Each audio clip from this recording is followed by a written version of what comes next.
За улсын хэмжээнд 2024 оны 4-р удирдлагын байдлаар нэг ажилтнанд ногдох сарын дундаж нэрлсэн цалин 2 сая 672 мянган төгрөг, голч цалин 2 сая 229 мянган төгрөг байна.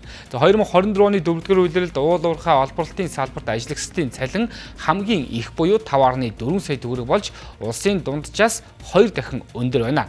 Харин зочид буудал, байр, орон сууц, нийтийн хоолны үйлчлэгээний салбарын ажилчдын цалин 1.7 сая болж хамгийн бага буюу улсын дунджаас 1.6 дахин бага байна.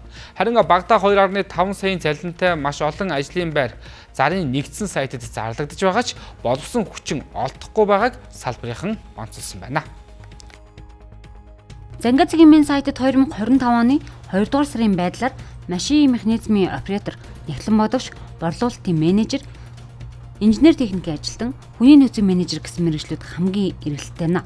2025 оны 2 дугаар сард нийтдээ 32 мянга гаруй иргэн CV буюу ажлын байрны анкет бүгэлсэн байна. Харин ажил олгогчдын нийт 15,734 нээлттэй ажлын байр зарлагджээ. Гэвч нээлттэй ажлын байруудад тэнцэх ажилтан төлөвлөлөн олдохгүй байгааг онцоллоо.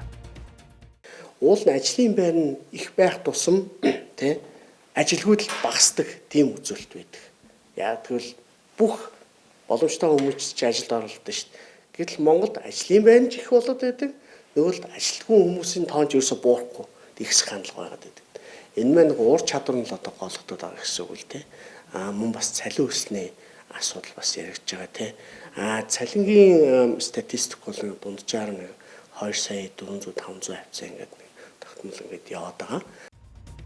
За харин тухайн сайтад нээлттэй зарлагдсан ажлын байрны цалингийн мэдээллийг харахад удирдах ажилтан 4.1 сая төгрөг, мэдээллийн аюулгүй байдлын ажилтан 4 сая, төсөвчин 4 сая, замгуурын мэргэжилтэн 3.8 сая төгрөгийн дундаж цалинтай байгаа нь хамгийн өндөр цалинтай ажлын байраар тодорч байгаа юм а.